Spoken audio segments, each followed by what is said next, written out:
বাংলাদেশ 25 বছর ধরে টেস্ট খেলছে, এখনো পর্যন্ত 25টা ম্যাচ জিততে পারেনি, কিন্তু আমরা সবথেকে বেশি যদি দেখি যে ড্রামা, সেটাই অধিনায়কত্ব নিয়ে।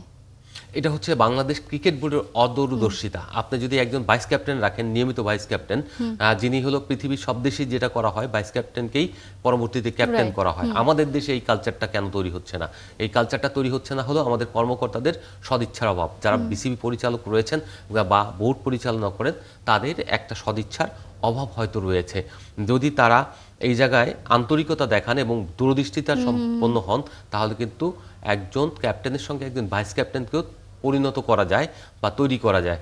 আপনি মিরাজকে টেস্ট যখন দিলেন, শান্তর ভাইস ক্যাপ্টেন ডেপুটি হিসেবে নিয়োগ দিলেন, সেই মিরাজ কিন্তু আস্তে আস্তে পরিণত হচ্ছিল। তাকে যদি 1-2 বছর আপনার এইরকম ভাইস ক্যাপ্টেন রাখা যেত, শান্তর অবর্তমানে তিনি ক্যাপ্টেন্সি করতেন, তাহলে তিনি কিন্তু পরিণত ক্যাপ্টেন হতেন, যেটা বাংলাদেশের জন্য সুফল বয়ে আনত। পরবর্তীতে তিনি ক্যাপ্টেন হিসেবে লম্বা সময় সফর করতে পারতেন, কিন্তু সেটা তাকে দেওয়া হয়নি, দেওয়া হয়েছে উল্টোভাবে।